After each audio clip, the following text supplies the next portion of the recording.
Բոլորի շնորհավորում եմ, մենք մեր բանակը իր փառքը չի կորցրել, այս ծանր պայմաններում էլ իր առջև դրված հարցերը լուծում է,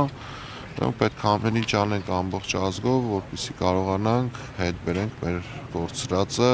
արժանի լինենք այն տղեկին, ովքեր հիմա այստեղ պառկած են։ Ըստ ձեզ կան այս պահին բանակում բացեր եւ ինչպես պիտի այդ բացերը լրացվեն, ինչպես պիտի հաղթահարվեն։ Բանակում բացերը կարելի է մի քանի օր պատմել դրա մասին, ես ինքս անընդհատ կապ ունեմ, տարբեր դիրքերում ինչեր է կատարվում, բաց մամուլով էլ տեսնում եք շատ հաճախ նույնիսկ մեր իմ հայակվեի գործընկերները խոսում են շատ հաճախ խնդիրների մասին։ Առաջին քայլը պատրաստվել հունիսի 7-ի ընտրություններին, փոխել իշխանությունը, որպեսզի դրանից հետո կարողանանք տանք բանակին էլ ինչ որ իրականում անհրաժեշտ է, ոչ թե խոսքեր, այլ գործնական, որպեսզի հետագայում բանակը իր առջև դրված էլ ավելի մեծ խնդիրներ լուծի։ Ինչպես եք օրինակ տեսնում ընդդիմության շանսերը, ինչպես կգնահատեք, հնարավոր է հասնել հաջողության։ Հնարավոր է, եթե հիշում եք անցած շաբաթ նույնիսկ իրանք արտահերթ նիստ հրավիրեցին հենց մեր հայակվեի հետ կապված, մեր մնացած բոլոր դիտորդականների ակնհայտերում է, որ իրանք էլ են տիրապետում, մեզանից լավ են տիրապետում հանրապետությունում տիրող վիճակին, հասկանում են, որ դատապարտված են պարտության ընտրություններում,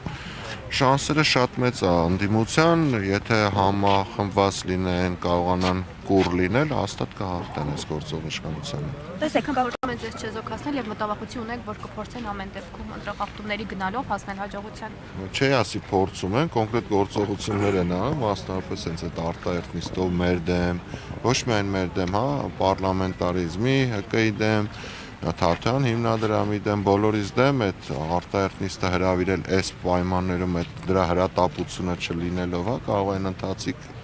սահմանված ձևով անեն, հետևաբար ցույց են տալիս իրանց վախերը, մեզ էլ ստիպում են, որ էլ ավելի ոգևորված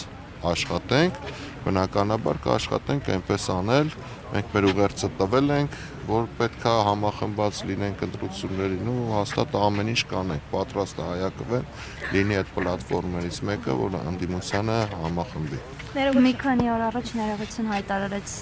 հայակվեն, որ մասնակցելու է համապետական ընտրություններին։ Համախմբումը նաև կոալիցիայով եք պատկերացնում։ Այո։ Օրինակում հետ կոալիցիա կկազմի։ Այս պահին չասենք, որովհետև բանակցություններ են ընթանում, ունենք ներքին պայմանավորվածություն, որ որևէ կողմը առանձին հայտարարություն չանի, մինչև, ասենց ասեմ, վերջնաժամկետը մարտի 1 համախմբված բոլոր կողմերը, ովքեր որ ընդհանուր հայտարարի կգան, հայտարարություն կանեն, կտեսնենք։ Տեսեք, հնչեց կարծիք, որ այս ընտրություններին չպետք է մասնակցեն այն ուժերը, որոնք չեն հաղթահարի սահմանված շեմը։ Դուք ինչ եք կարծում, արդյոք պետք է որ չմասնակցեն նման ուժերը, թե այնուամենայնիվ պետք է նրանց մասնակցեն։ Համաձայն չեմ, որ չպետք է մասնակցեն, խոսքը չպետք է մասնակցեն միայնակ, այլ օրինակ նմանատիպ ուժերը, նույն հայացների, նույն ասենք գլխավոր կետերի հետևից գնացող, Փաշինյանին իշխանազրկել,